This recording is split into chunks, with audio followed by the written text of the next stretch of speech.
बिस्मिल्लाहिर्रहमानिर्रहीम अस्सलाम वालेकुम। आई एम ख्वाजा मोहसिन इनाम। स्टूडेंट्स, इस लेक्चर में हम एक्सरसाइज 4.4 का प्रॉब्लम नंबर 7 और प्रॉब्लम नंबर 15 डिस्कस करेंगे। आइए शुरू करते हैं। Students, this is problem number 7 of exercise 4.4। Statement is the vertices of a triangle are A B and C.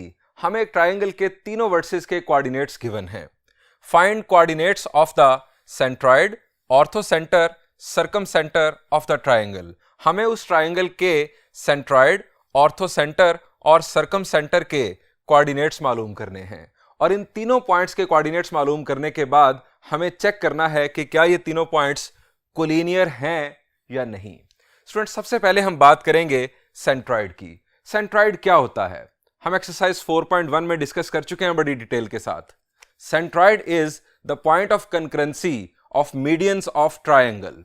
Centroid triangle के मीडियंस का पॉइंट ऑफ कंकरेंसी होता है। अब साथ ही यह भी रिकॉल कर लेते हैं कि मीडियन किसे कहते हैं।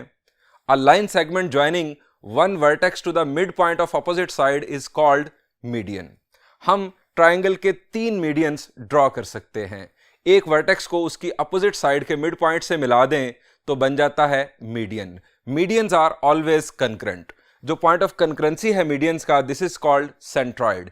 इसे आमतौर पर जी से डिनोट किया जाता है। सेंट्रॉइड के बारे में हमने एक और बड़ी इंपॉर्टेंट इंफॉर्मेशन पढ़ी थी जो कि आपके एमसीक्यूज में बहुत ज्यादा आती है। वो ये है कि सेंट्रॉइड डिवाइड्स ईच मीडियन इन 2:1। और ये 2:1 कुछ इस तरह से बनती है कि फ्रॉम वर्टेक्स टू सेंट्रॉइड 2 और सेंट्रॉइड से मिड पॉइंट तक 1। इस तरह से हर मीडियन सेंट्रॉइड की वजह से 2:1 में डिवाइड हो रहा होता है। स्टूडेंट्स, सेंट्रॉइड के हमें कोऑर्डिनेट्स मालूम करने हैं। स्टूडेंट्स, इसके दो रास्ते हैं। एक तो हमने फार्मूला ड्राइव किया था एक्सरसाइज 4.1 में। हमने फार्मूला ड्राइव किया था सेंट्रॉइड के कोऑर्डिनेट्स मालूम करने का। सेंट्रॉइड के कोऑर्डिनेट्स अगर आपको मालूम करने हो तो फार्मूला था x1 plus x2 plus x3 divided by 3। अगर हम तीनों पॉइंट्स के यानी ए बी और सी तीनों पॉइंट्स के x कोऑर्डिनेट्स का सम करके 3 से डिवाइड कर दें तो आपके पास सेंट्रॉइड का x कोऑर्डिनेट आ जाएगा। और इसी तरह से तीनों पॉइंट्स के y कोऑर्डिनेट्स को सम करके 3 से डिवाइड कर दें तो हमारे पास y कोऑर्डिनेट आ जाएगा सेंट्रॉइड का। यह तो है एक रास्ता। दूसरा रास्ता क्या हो सकता है? अभी मैंने बात की कि सेंट्रॉइड क्या है, पॉइंट ऑफ कंकरेंसी है मीडियंस ऑफ ट्राइंगल का। अब पॉइंट ऑफ कंकरेंसी बुनियादी तौर पर क्या है? पॉइंट ऑफ इंटरसेक्शन है तीनों मीडियंस का। अगर हम दो मीडियंस की इक्वेशंस मालूम कर लें, दो मीडियंस की इक्वेशंस मालूम कर लें और फिर देन उन इक्वेशंस का साइमल्टेनियस सॉल्यूशन परफॉर्म कर लें, जो हमने लास्ट लेक्चर में सीखा कि दो इक्वेशंस का, दो लीनियर इक्वेशंस का हम साइमल्टेनियस सॉल्यूशन कैसे करते हैं। हमने इसके डिफरेंट मेथड्स डिस्कस किए। अगर हम वो पॉइंट ऑफ कंकरेंसी मालूम कर लें, वो पॉइंट ऑफ इंटरसेक्शन मालूम कर लें उन दो मीडियंस का, तो वो होगा बुनियादी तौर पर सेंट्रॉइड। हमें तीसरे मीडियन की इक्वेशन की जरूरत नहीं होगी। इनफैक्ट तीसरे मीडियन ने भी उसी पॉइंट से पास करना है। अगर दो की इक्वेशन हमें मिल जाए और हम उन दो मीडियंस का पॉइंट ऑफ इंटरसेक्शन मालूम कर लें तो वही काफी होगा। स्टूडेंट्स, ये जो रास्ता है मीडियंस की इक्वेशन फाइंड आउट करके देन उनका पॉइंट ऑफ इंटरसेक्शन मालूम करना, यह रास्ता थोड़ा लेंथी है। हमारे पास फार्मूला मौजूद है, हमारी बुक में यह फार्मूला ड्राइव किया गया एक्सरसाइज 4.1 से पहले। सो हम इस फार्मूला को यूज करते हुए इस सेंट्रॉइड के कोऑर्डिनेट्स मालूम करते हैं। सो फर्स्ट हम हेडिंग यहां पर देंगे सेंट्रॉइड।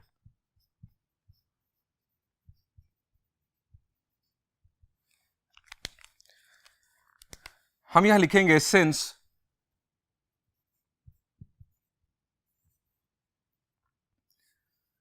सेंट्रॉइड, इसको G से डिनोट किया जाता है और इसके कोऑर्डिनेट्स मालूम करने का formula x1 plus x2 plus x3 divided by 3, y1 plus y2 plus y3 divided by 3। ये था स्टूडेंट्स फार्मूला।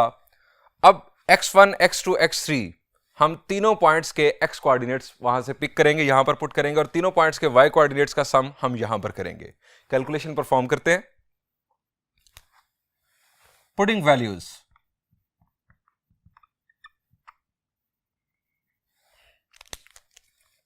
सेंट्रॉइड को हम डिनोट कर रहे हैं G से। x कोऑर्डिनेट के लिए तीनों वर्सेस के x कोऑर्डिनेट्स का हम सम करेंगे, -2 प्लस माइनस माइनस हो जाएगा और यहां पर +3 डिवाइडेड बाय 3। इसके बाद y कोऑर्डिनेट्स का सम 3 + 1 + 5 डिवाइडेड बाय 3। सिंप्लीफिकेशन परफॉर्म करते हैं। -2 - 4 is -6, -6 + 3 is -3, -3 divided by 3 will be -1, 3 + 1 is 4, 4 + 5 is 9, 9 divided by 3 is 3। ये स्टूडेंट्स हमारे पास आ गया सेंट्रॉइड।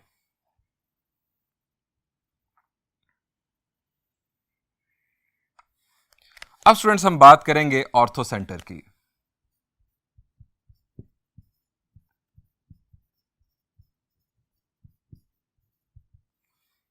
सवाल यह है कि ऑर्थो सेंटर किसे कहते हैं। यह भी हमने एक्सरसाइज 4.1 के लेक्चर्स में डिस्कस किया था। Ortho centre is the point of concurrency of altitudes of triangle. Triangle के एल्टीट्यूड्स का point of concurrency ortho centre कहलाता है। स्टूडेंट्स, एल्टीट्यूड की डेफिनेशन भी जरा रिकॉल कर लें। क्या था एल्टीट्यूड? जी, a line segment joining one vertex to the opposite side और extended opposite side perpendicularly is called altitude of triangle. Students, orthocentre मालूम करने के लिए हमने कोई फार्मूला ड्राइव नहीं किया। हमें अगर ऑर्थो सेंटर मालूम करना है तो हमें कोई से दो एल्टीट्यूड्स की इक्वेशंस मालूम करनी होंगी। हम उन दो इक्वेशंस को साइमल्टेनियसली सॉल्व करके उन एल्टीट्यूड्स का पॉइंट ऑफ कंकरेंसी या पॉइंट ऑफ इंटरसेक्शन मालूम करेंगे। यह है हमारा प्लान। अब हमें इस प्लान को एग्जीक्यूट करने के लिए पहले दो एल्टीट्यूड्स की इक्वेशंस चाहिए। अब एल्टीट्यूड की डेफिनेशन को जहन में रखते हुए हम एल्टीट्यूड्स की इक्वेशंस मालूम कर सकते हैं। एल्टीट्यूड की डेफिनेशन को दोबारा जरा सुन लें। A line segment joining one vertex to the opposite side और extended opposite side perpendicularly is called altitude of triangle. अब स्टूडेंट्स, एल्टीट्यूड स्टार्ट होता है वर्टेक्स से, यानी जो वर्टेक्स है वो एल्टीट्यूड का एक पॉइंट होगा। पॉइंट के साथ हमें अगर स्लोप मिल जाए तो हम पॉइंट स्लोप फार्मूला की मदद से एल्टीट्यूड की इक्वेशन लिख सकते हैं। अब एल्टीट्यूड में यह खूबी होती है कि वो अपोजिट साइड पर परपेंडिकुलर होता है, अपोजिट साइड पर या एक्सटेंडेड अपोजिट साइड पर। अपोजिट साइड के रेफरेंस से वो होता परपेंडिकुलर ही है, चाहे वो उस अपोजिट साइड के ऊपर ड्रॉप हो या उसकी एक्सटेंशन पर ड्रॉप हो, होता वो उसके रेफरेंस से परपेंडिकुलर ही है। सो अगर हमें अपोजिट साइड की स्लोप मिल जाए, यानी अगर मैं फर्ज करूं कि मैं वर्टेक्स ए से ड्रॉप होने वाले एल्टीट्यूड की इक्वेशन मालूम करना चाहता हूं, तो वर्टेक्स ए के अपोजिट साइड होती है बीसी। बीसी साइड की स्लोप मैं मालूम करूंगा और उस स्लोप का नेगेटिव रेसिप्रोकल स्लोप होगी हमारे एल्टीट्यूड की। आप अगर समझ गए हैं तो ठीक है, बहुत अच्छी बात। अगर नहीं समझे तो मैं आपको तफसीलन यहां पर बताता हूं डायग्राम की मदद से। हम यहां पर लिखेंगे पहले, बल्कि हम एक रफ डायग्राम बनाएंगे जिसकी मदद से हम अपना प्लान करेंगे। हम यहां लिखेंगे रेफर टू रफ डायग्राम।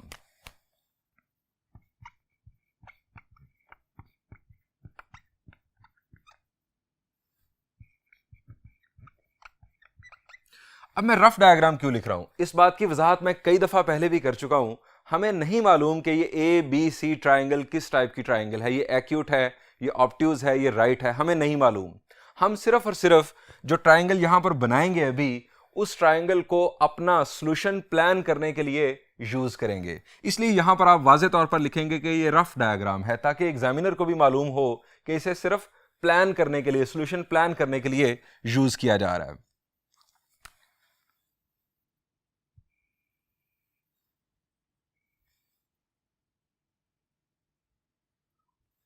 ये स्टूडेंट्स, हम फर्ज करते हैं कि ए बी सी एक ट्राइंगल है। अब ए बी सी कोऑर्डिनेट्स हमारे पास मौजूद हैं। अब वर्टेक्स सी से अपोजिट साइड के ऊपर मैं अगर परपेंडिकुलर ड्रॉप करूंगा तो ये हमारे पास होगा एक altitude,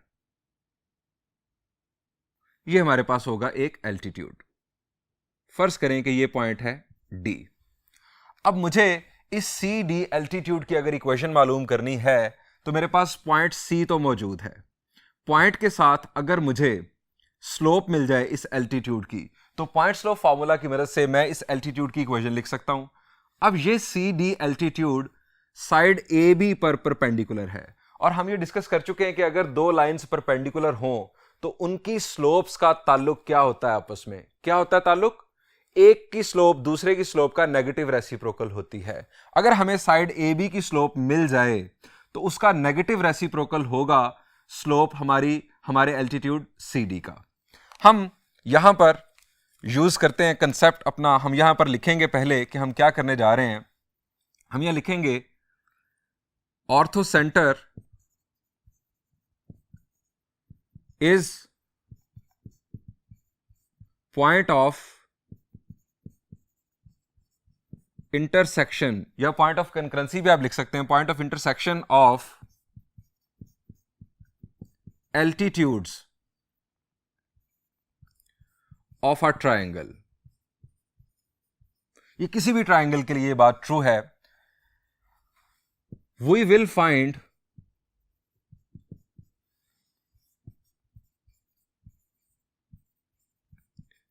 equations of two altitudes to find point of intersection. Here इस डायग्राम के मुताबिक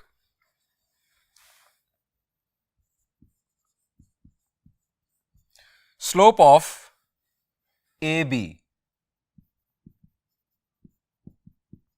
इसको हम इस तरह से लिखेंगे एम ए बी। अब ए और बी के कोऑर्डिनेट्स हमारे पास मौजूद, हम स्लोप का फॉर्मूला जानते हैं। हम स्लोप मालूम करेंगे वर्टेक्स ए और वर्टेक्स बी की मदद से। 3 - 1 ऑर्डिनेट्स का डिफरेंस और ऑर्डर को सेम रखते हुए -2 -4, ये साइड ए बी की स्लोप हमारे पास आ रही है। 3 - 1 is 2 और माइनस माइनस हो जाएगा plus, 4 - 2 is 2। Side A B की स्लोप हमारे पास आ गई 1। अब स्टूडेंट्स इस एल्टीट्यूड की slope of altitude C D, ये हमारे पास इसका नेगेटिव रेसिप्रोकल होगी -1। Reason perpendicular to A B. ये स्टूडेंट्स हमारे पास सी डी एल्टीट्यूड की आ गई स्लोप। अब equation of C D by point slope form. अब पॉइंट स्लोप फॉर्म की वजह से हम साइड एल्टीट्यूड सी डी की स्लोप लिखने जा रहे हैं, स्लोप नहीं इक्वेशन लिखने जा रहे हैं। y - y1 m into x - x1, this is point slope formula y minus. अब यहां पर वर्टेक्स सी के कोऑर्डिनेट्स हम यूज करेंगे। वर्टेक्स सी के कोऑर्डिनेट्स, y कोऑर्डिनेट है 5, m हमारे पास है -1, x माइनस वर्टेक्स सी का x कोऑर्डिनेट है 3। इसको सिंप्लीफाई किया, y - 5 -x + 3, तमाम टर्म्स को इक्वल के एक तरफ ले आते हैं ताकि इसे जनरल फॉर्म में कन्वर्ट कर दें। It will be x + y, ये इधर आके सब्ट्रैक्ट होगा, -5 - 3 विल बी -8 इक्वल टू 0। ये हमारे पास students equation of altitude C D आ गई। अब इसी पैटर्न पर हम एक और एल्टीट्यूड ड्रॉ कर लेते हैं यहां पर। अब एल्टीट्यूड हम ड्रॉ कर लेते हैं वर्टेक्स बी से अपोजिट साइड ए सी पर। ये स्टूडेंट्स हमारा दूसरा एल्टीट्यूड, इस पॉइंट को नाम दे देते हैं ई का। स्लोप ऑफ साइड ए सी इसके लिए हमें रिक्वायर्ड है, slope of A C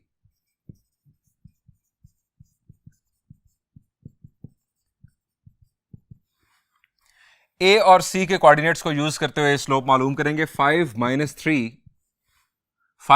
3 over 3 - 2।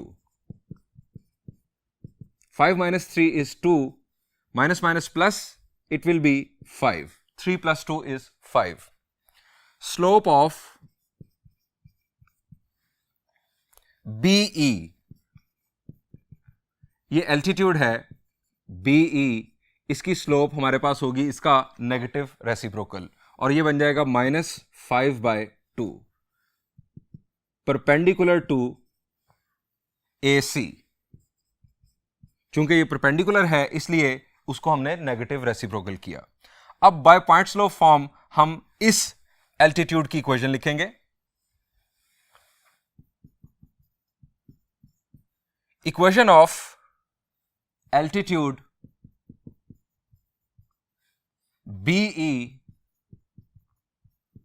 Bye points law form y minus y1 m into x minus x1। मैं बार बार फॉर्मूला लिखता हूं ताकि आपको याद हो जाए। y माइनस, अब वर्टेक्स B का y कोऑर्डिनेट हमें रिक्वायर्ड है, वर्टेक्स B का y कोऑर्डिनेट था 1, स्लोप है -5/2 x और वर्टेक्स B का x कोऑर्डिनेट था स्टूडेंट्स हमारे पास -4, यहां पर बन जाएगा +4। अब इसको सिंप्लीफाई कर लेते हैं, ये 2 इस तरफ मल्टीप्लाई हो जाएगा, it will be 2y minus 2 -5x -20। तमाम टर्म्स इक्वल के एक जानिब जनरल फॉर्म कन्वर्ट करने के लिए 5x + 2y -20 इस तरफ आके ऐड होगा, +20 बन जाएगा, -2 + 20 विल बी 18 इक्वल टू 0। ये स्टूडेंट्स हमारे पास इक्वेशन आ गई एल्टीट्यूड BE की। अब स्टूडेंट्स हम इन दोनों एल्टीट्यूड्स की इक्वेशंस का साइमल्टेनियस सॉल्यूशन परफॉर्म करेंगे ताकि हमें पॉइंट ऑफ इंटरसेक्शन मिल जाए इन दोनों एल्टीट्यूड्स का, और वो पॉइंट ऑफ इंटरसेक्शन बुनियादी तौर पर ऑर्थो सेंटर है।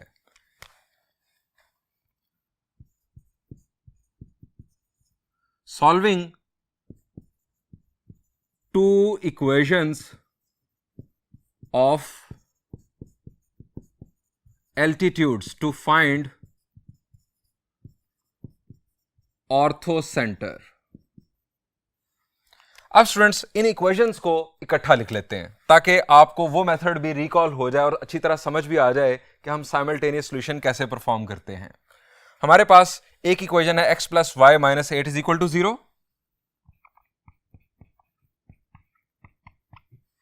और दूसरी इक्वेशन है 5x + 2y + 18 = 0।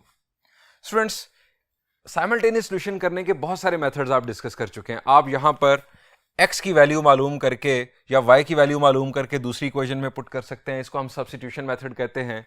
आप इस इक्वेशन को 5 से मल्टीप्लाई करके इसमें से सब्ट्रैक्ट कर दें तो 5x के साथ कैंसिल हो जाएगा।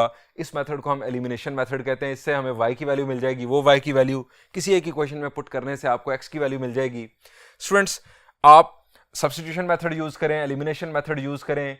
आपको एक तीसरा मेथड मैंने लास्ट लेक्चर में बताया था, क्रॉस मल्टीप्लिकेशन मेथड। मैं उस मेथड को फिर यूज करूंगा ताकि आपको ये नया मेथड है जो कि हमें आने वाले वक्त में काम भी आएगा बाज आर्टिकल्स के अंदर, तो मैं उस मेथड को यहां पर यूज करता हूं। वो मेथड क्या था, आप यहां पर लिखेंगे x लिखकर आप x वाली दोनों टर्म्स को भूल जाएं। इस मेथड को यूज करने के लिए यह जरूरी है कि आप इक्वेशंस को जनरल फॉर्म में लिखें, और अगर कोई मिसिंग टर्म है x या y या कांस्टेंट, अगर कोई मिसिंग टर्म है तो आप उसकी जगह पर 0 प्लेस करें। यानी अगर x वाली टर्म ना होती तो आप इसकी जगह पर लिखते 0x, अगर कांस्टेंट ना होता तो आप यहां पर लिख देते -0 या +0, कुछ भी। आपके पास तीनों टर्म्स मौजूद होनी चाहिए। इस क्रॉस मल्टीप्लिकेशन मेथड के लिए यह शर्त है। आपने यहां पर लिखा x, आप इन दोनों टर्म्स को छोड़ दें और इन नंबर्स का आप डिटर्मिनेंट बनाएं। 1 × 18 is 18 minus -8 × 2 is -16, then -y। अब y वाली टर्म्स को छोड़ दें, ये -y मैंने प्रोसीजर के मुताबिक लिखा है, -y। अब y वाली टर्म्स को छोड़ दें, 1 × 18 is 18, माइनस मेथड का है, 5 × -8 is -40, यहां पर बन जाएगा +40। देन आप लिखेंगे यहां पर 1। अब कॉन्स्टेंट्स को छोड़ दें, 1 × 2 is 2, और उसके बाद -5। अब स्टूडेंट्स x की वैल्यू के लिए हम इन दो को इक्वेट करेंगे और y की वैल्यू के लिए इन दो को इक्वेट करेंगे। उससे पहले हम फर्दर सिंप्लीफिकेशन कर लेते हैं।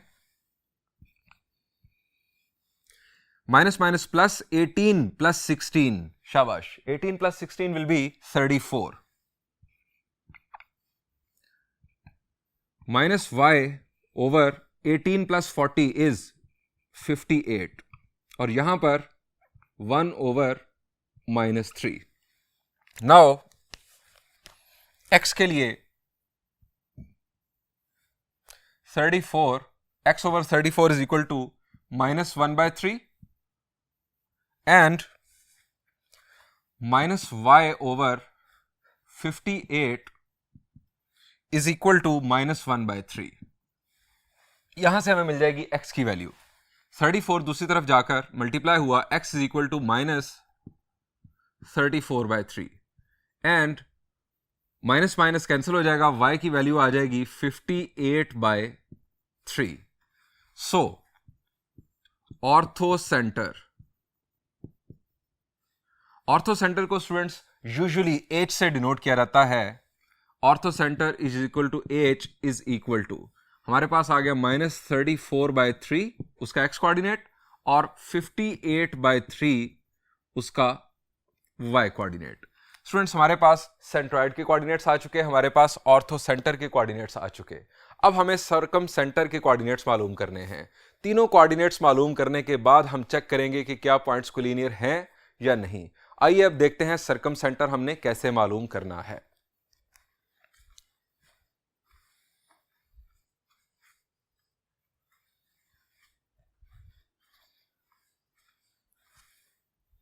स्टूडेंट्स अब हमें मालूम करना है circum centre of the triangle, लेकिन हमें रिकॉल करना होगा कि सर्कम सेंटर कहते किसे हैं।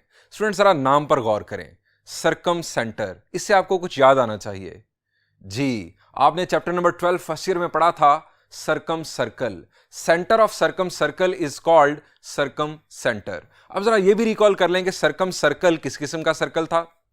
A circle touching 3 versus of a triangle is called circum circle. Students ये आप देख रहे हैं एक सर्कम सर्कल और आप देख रहे हैं सर्कम सेंटर भी। स्टूडेंट्स सर्कम सेंटर का with respect to vertices of coordinates क्या ताल्लुक बन रहा है?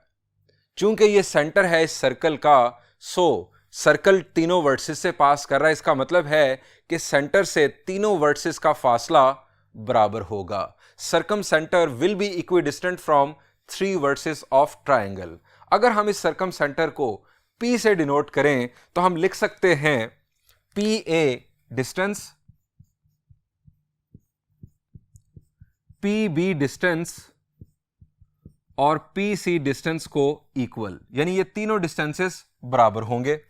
अगर मैं पॉइंट P के कोऑर्डिनेट्स को x और y लेट कर लूं तो स्टूडेंट्स हम डिस्टेंस फार्मूला यहां पर और यहां पर यूज करते हुए एक इक्वेशन बना सकते हैं और फिर यहां से दो केसेस बनाकर PA is equal to PB और PB is equal to PC या PA is equal to PC, कोई सी दो इक्वेशंस बनाकर अगर हम उन्हें साइमल्टेनियसली सॉल्व करेंगे तो हमें x और y के कोऑर्डिनेट्स मिल जाएंगे। एक रास्ता तो यह है सर्कम सेंटर को मालूम करने का।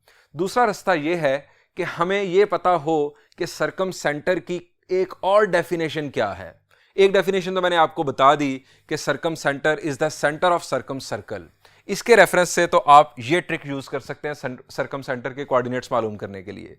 दूसरा रास्ता ये है कि आपको दूसरी डेफिनेशन याद हो। अब दूसरी डेफिनेशन सर्कम सेंटर की ये है कि it is the point of concurrency of perpendicular bisector of sides of triangle. दोबारा सुन लें, circum centre is the point of concurrency of perpendicular bisectors of the sides of triangle। यानी ये triangle की तीनों साइड्स के जो परपेंडिकुलर बाइसेक्टर्स हैं उनका पॉइंट ऑफ कंकरेंसी, उनका पॉइंट ऑफ इंटरसेक्शन होता है। अगर हम कोई से दो परपेंडिकुलर बाइसेक्टर्स की इक्वेशंस मालूम कर लें तो उन इक्वेशंस को साइमल्टेनियसली सॉल्व करने से हम पहुंच जाएंगे उन परपेंडिकुलर बाइसेक्टर्स के पॉइंट ऑफ इंटरसेक्शन पर और वो होगा हमारा सर्कम सेंटर। स्टूडेंट्स मैं इसी प्लान के मुताबिक काम करने जा रहा हूं। स्टूडेंट्स हमें परपेंडिकुलर बाइसेक्टर्स की इक्वेशन मालूम करनी है। अब परपेंडिकुलर बाइसेक्टर यानी ये साइड पर परपेंडिकुलर होगा, इसकी स्लोप साइड की स्लोप का नेगेटिव रेसिप्रोकल होगी, स्लोप मिल गई, और बाइसेक्ट कर रहा होगा ये साइड को। अब अगर ये साइड को बाइसेक्ट कर रहा होगा तो इसका मतलब है कि ये साइड के मिड पॉइंट से गुजर रहा होगा। हम अगर साइड का मिड पॉइंट मालूम कर लें तो ये बुनियादी तौर पर परपेंडिकुलर बाइसेक्टर का पॉइंट होगा। स्टूडेंट्स ये है हमारा प्लान। आइए इस प्लान को एग्जीक्यूट करते हैं एक रफ डायग्राम की मदद से। यहां पर हेडिंग देते हैं सर्कम सेंटर की।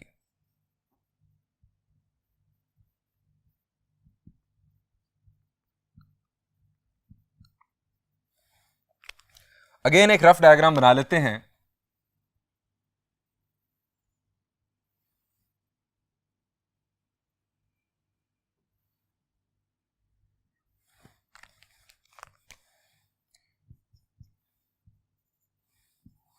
हम यहां लिखेंगे refer to rough diagram.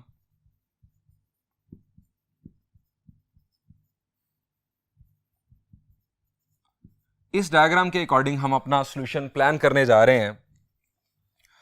First perpendicular bisector, side A B का मिड पॉइंट, मैं उसे नाम दे रहा हूं एफ का। ये हमारे पास साइड ए बी का मिड पॉइंट और ये होगा इसका परपेंडिकुलर बाइसेक्टर।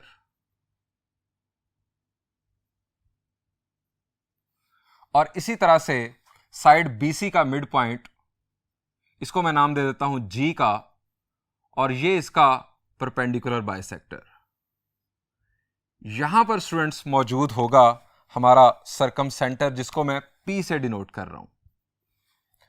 अब मुझे अगर इस परपेंडिकुलर बाइसेक्टर, इसको अगर हम कह दें पी एफ, अगर मैं इसे कह दूं, अगर मुझे इस परपेंडिकुलर बाइसेक्टर की इक्वेशन मालूम करनी है, तो एफ पॉइंट यानी मिड पॉइंट मुझे ए और बी का मालूम करना होगा और ए और बी की स्लोप मालूम करनी होगी, ताकि मैं इस परपेंडिकुलर बाइसेक्टर की स्लोप मालूम कर सकूं। अब स्टूडेंट्स हम ये वर्किंग स्टार्ट करते हैं। स्लोप ए बी हम पहले मालूम कर लेते हैं। स्लोप ए बी 3 - 1 ओवर -2 -4, ये बन जाएगा +4। 3 - 1 इज 2 और 4 - 2 इज 2, तो स्लोप ऑफ ए बी हमारे पास आ गई 1। अब स्लोप पी एफ, ये हमारे पास परपेंडिकुलर बाइसेक्टर है, इसकी स्लोप हम मालूम कर रहे हैं। इसका नेगेटिव रेसिप्रोकल 1 का रेसिप्रोकल 1 ही होता है, और -1 हमारे पास इसकी स्लोप बन गई। Perpendicular to A B. अब स्टूडेंट्स हमें एफ पॉइंट के कोऑर्डिनेट्स चाहिए। एफ पॉइंट ए और बी का मिड पॉइंट है। मिड पॉइंट फार्मूला यूज करेंगे। एक्स कोऑर्डिनेट के लिए एक्स कोऑर्डिनेट्स का सम करके 2 से डिवाइड कर देंगे। -2 -4 डिवाइडेड बाय 2 और 3 + 1 दोनों का सम करके बुनियादी तौर पर 2 से डिवाइड करना है, लेकिन यहां पर प्लस माइनस माइनस हो गया। -2 -4 इज -6, -6 डिवाइडेड बाय 2 इज -3, और यहां पर 3 + 1 इज 4, 4 डिवाइडेड बाय 2 इज 2। ये हमारे पास पॉइंट एफ के कोऑर्डिनेट्स आ गए। अब equation of perpendicular bisector P F by point slope form is, अब पॉइंट स्लोप फॉर्मूला हम पहले लिख लेते हैं। y - y1 is equal to m into x - x1। अब स्टूडेंट्स इसके अंदर हम कोऑर्डिनेट्स पुट करते हैं। हमारे पास पॉइंट है f का y कोऑर्डिनेट हमारे पास आ चुका है 2, और स्लोप है इस परपेंडिकुलर बाइसेक्टर pf की -1। x माइनस माइनस यहां पर हो जाएगा प्लस, क्योंकि जो पॉइंट हमारे पास f का x कोऑर्डिनेट था वो था -3। इसको सिंप्लीफाई किया, y - 2 is equal to -x - 3। तमाम टर्म्स को इक्वल के एक तरफ लाए, x + y -3 इधर आके +3, तो ये बन गया +1 इज इक्वल टू 0। ये स्टूडेंट्स हमारे पास एक परपेंडिकुलर बाइसेक्टर की इक्वेशन आ गई। अब इसी तरह हम दूसरे परपेंडिकुलर बाइसेक्टर पर काम करेंगे। हम पहले स्लोप मालूम करेंगे BC, MBC। पॉइंट B और C को यूज करते हुए स्लोप मालूम कर रहे हैं। 5 - 1 ओवर 3 - -4, ये बन जाएगा +4। 5 - 1 इज 4, - प्लस 4 + 3 इज 7। अब इस परपेंडिकुलर बाइसेक्टर की slope MPG, it will be negative reciprocal -7/4 perpendicular to BC। ये हमने इसका रीजन लिख दिया। अब हमें G पॉइंट के कोऑर्डिनेट्स चाहिए। G पॉइंट हमारे पास मिड पॉइंट है पॉइंट B और पॉइंट C का। अब पॉइंट बी और सी के कोऑर्डिनेट्स को यूज करते हैं 3 माइनस फोर डिवाइडेड बाय 2 और उसके बाद 5 plus 1 divided by 2। 3 minus 4 is -1 -1 by 2 और 6 बाय 2 इज 3। ये हमारे पास पॉइंट जी के कोऑर्डिनेट्स आ गए। अब हम इसकी इक्वेशन लिखेंगे, यानी इस परपेंडिकुलर बाइसेक्टर की equation of perpendicular bisector PG bye point slope form y minus y1 m into x minus x1। हमारे पास y कोऑर्डिनेट है 3, स्लोप हमारे पास -7/4 और x माइनस यहां पर बन जाएगा +1/2। इसको सिंप्लीफाई करते हैं, 4 मल्टीप्लाई हुआ यहां पर 4y माइनस 12 -7 मल्टीप्लाई हुआ -7x माइनस 7/2। अब तमाम टर्म्स को इक्वल के एक तरफ ले आते हैं, 7x plus 4y minus 12 plus 7/2 is equal to 0। तमाम टर्म्स को 2 से मल्टीप्लाई कर देते हैं ताकि इस फ्रैक्शन से जान छूट जाए। यहां पर बन जाएगा 14x, यहां पर 8y minus 24 plus 7 is equal to 0। 14x plus 8y minus 24 plus 7, it will be minus 17 is equal to 0। ये स्टूडेंट्स हमारे पास दूसरे परपेंडिकुलर बाइसेक्टर की इक्वेशन आ गई। To find circumcenter, solving equations of two perpendicular bisectors simultaneously।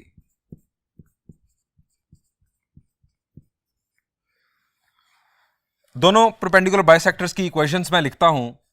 एक equation है हमारे पास x plus y plus 1 is equal to 0 और दूसरी इक्वेशन है 14x plus 8y minus 17 is equal to 0। Again cross multiplication method मैं यूज कर रहा हूं। यहां पर लिखा x वाली टर्म्स को छोड़ा, -17 -8 माइनस y वाली टर्म्स को छोड़ा, -17 -14 1 ओवर कॉन्स्टेंट्स को छोड़ा 8 -14। अब स्टूडेंट्स फर्दर सिंप्लीफिकेशन कर लेते हैं। -17 -8 will be -25 minus y over -17 -14 is -31 और यहां पर 1 over 8 -14 is -6। x over -25 is equal to 1 over -6 and यहां से माइनस माइनस कैंसिल हो जाएगा। y over 31 will be equal to -1/6। Minus minus cancel हो जाएगा, x is equal to 25/6 and y is equal to -31/6। So circumcentre, मैं इसे denote कर रहा हूं P से और इसका x कोऑर्डिनेट आ गया 25/6 और -31/6। स्टूडेंट्स हम सेंट्रॉइड, उसके बाद ऑर्थो सेंटर और अब सर्कम सेंटर के कोऑर्डिनेट्स मालूम कर चुके।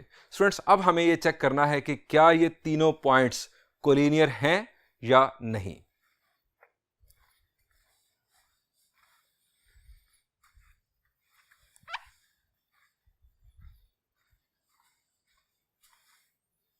स्टूडेंट्स हम सेंट्रॉइड, सर्कम सेंटर और ऑर्थो सेंटर के कोऑर्डिनेट्स मालूम कर चुके।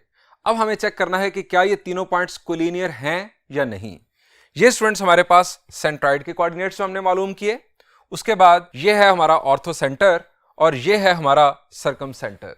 अब जरा रिकॉल करें कि हम कैसे चेक करते हैं कि तीन पॉइंट्स कोलिनियर हैं या नहीं। हमने इसके 3 डिफरेंट मेथड्स डिस्कस किए थे। एक मेथड था जो स्लोप पर बेस करता था और एक डिस्टेंस फार्मूला पर और एक एरिया ऑफ ट्राइंगल के कंसेप्ट पर। जरा रिकॉल करें, स्लोप के मेथड को यूज करते हुए हम क्या कर सकते हैं, इन 3 पॉइंट्स को यूज करते हुए हम ज्यादा से ज्यादा 3 स्लोप्स मालूम कर सकते हैं। अगर आप कोई सी 2 स्लोप्स मालूम कर लें और वो दोनों स्लोप्स बराबर आ जाएं तो तीनों पॉइंट्स कोलिनियर होते हैं। अगर आप डिस्टेंस फार्मूला यूज करें, आप तीनों डिस्टेंसेस मालूम कर लें, अगर कोई से 2 डिस्टेंस का सम तीसरे डिस्टेंस के बराबर आ गया तो उस सूरत में पॉइंट्स कोलिनियर होंगे। और अगर आप एरिया ऑफ ट्राइंगल का फार्मूला यूज कर लें, आप फर्ज करें कि ये 3 पॉइंट्स किसी ट्राइंगल के 3 वर्सेस हो सकते हैं, आप एरिया ऑफ ट्राइंगल का फार्मूला यूज करेंगे तो अगर आंसर 0 आ गया तो इसका मतलब है ट्राइंगल बन ही नहीं रही होगी। वहां पर आंसर 0 आने का मतलब यह होगा कि ये 3 पॉइंट्स ट्राइंगल नहीं बना रहे, बल्कि ये 3 पॉइंट्स कोलिनियर हैं, एक लाइन पर मौजूद हैं। स्टूडेंट्स, हम तीनों में से कोई भी कंसेप्ट यूज कर सकते हैं, लेकिन यहां पर बड़ा सिंपल है कि हम स्लोप का कंसेप्ट यूज करें। मैं 3 स्लोप्स यहां पर मालूम कर सकता हूं, लेकिन कोई सी 2 स्लोप्स हमें रिक्वायर्ड हैं। मैं स्लोप मालूम कर रहा हूं सेंट्रॉइड और ऑर्थो सेंटर को यूज करते हुए। सेंट्रॉइड को हम G से डिनोट कर रहे हैं और ऑर्थो सेंटर को H से। यहां पर लिखा जाएगा MGH। GH को मिलाने वाली लाइन सेगमेंट की स्लोप। y कोऑर्डिनेट है यहां पर 58/3 माइनस y कोऑर्डिनेट है यहां पर 3 डिनोमिनेटर में, यहां पर y कोऑर्डिनेट है -34/3 और यहां पर y कोऑर्डिनेट है x कोऑर्डिनेट है हमारे पास -1। अब यहां पर बन जाएगा minus minus plus, 3 3s are 9, 58 minus 9 will be 49, 49/3। अब यहां पर माइनस माइनस हो गया plus, 3 1s are 3, -34 plus 3 will be -31, -31/3। अब 3 और 3 हो जाएगा कैंसल, इट विल बी -49/31। ये हमारे पास स्लोप आ गई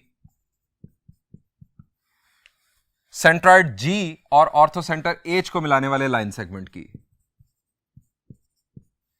अब स्टूडेंट्स, हम सेंट्रॉइड G और सर्कम सेंटर P को मिलाने वाले लाइन सेगमेंट की स्लोप मालूम कर लेते हैं और उसे मैं नाम दे रहा हूं MGP का।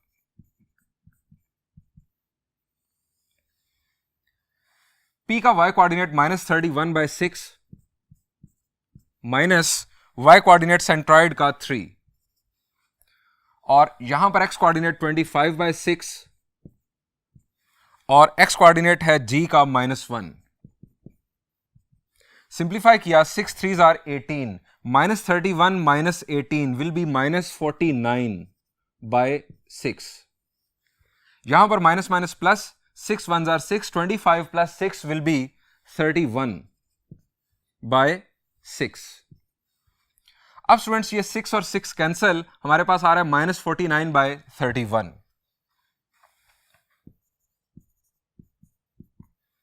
-49/31। स्टूडेंट्स, हमारे पास जो पहली स्लोप थी वो आई -49/31, दूसरी स्लोप भी -49/31। इन दोनों स्लोप्स का इक्वल होना ये शो कर रहा है कि ये तीनों पॉइंट्स कोलिनियर हैं। हम यहां लिखेंगे as MGH is equal to MGP. So G, H and P are collinear. Students, अब आपके ज़हन में सवाल आना चाहिए कि क्या सेंट्रॉइड, ऑर्थो सेंटर और सर्कम सेंटर हमेशा कोलिनियर होते हैं या ये सिर्फ इस ट्राइंगल के लिए कोलिनियर हुए हैं? तो स्टूडेंट ध्यान से सुन लें, किसी भी ट्राइंगल के लिए ये तीनों कोलिनियर होते हैं, यानी ट्राइंगल राइट हो, एक्यूट हो, ऑब्ट्यूज हो, कोई भी ट्राइंगल हो, ये तीनों यानी सेंट्रॉइड, सर्कम सेंटर और ऑर्थो सेंटर हमेशा कोलिनियर होंगे। स्टूडेंट्स, अगर ट्राइंगल आइसोसेलेस हो, यानी ऐसी ट्राइंगल जिसकी कोई सी दो साइड्स की लेंथ्स इक्वल हो, तो उस सूरत में इन सेंटर भी इनके साथ कोलिनियर हो जाता है। इन सेंटर भी कोलिनियर हो जाता है। अगर हम इन सेंटर को आई से डिनोट करें तो आइसोसेलेस ट्राइंगल के लिए ये चारों कोलिनियर होंगे। और अगर ट्राइंगल कर दी जाए इक्विलेटरल, तो फिर ये चारों पॉइंट्स कोइंसिडेंट हो जाते हैं, यानी ये एक ही पॉइंट पर आ जाते हैं चारों, इन चारों के कोऑर्डिनेट्स सेम हो जाते हैं। स्टूडेंट्स, ये बातें आपको एमसीक्यूज के लिए काम आएंगी। अब मैं आपको एक और बात बता दूं, हमने अभी प्रॉब्लम नंबर 7 सॉल्व किया। स्टूडेंट्स, प्रॉब्लम नंबर 15 जरा देखिएगा, आपको पता चलेगा कि हम प्रॉब्लम नंबर 15 इसी के अंदर सॉल्व कर चुके हैं। आप जरा खुद देखिएगा, आपको पता चल जाएगा। यहां पर इस लेक्चर को एंड करते हैं। इंशाल्लाह नेक्स्ट लेक्चर में हम कुछ मजीद कंसेप्ट्स और प्रॉब्लम्स डिस्कस करेंगे। Thank you and Allah Hafiz.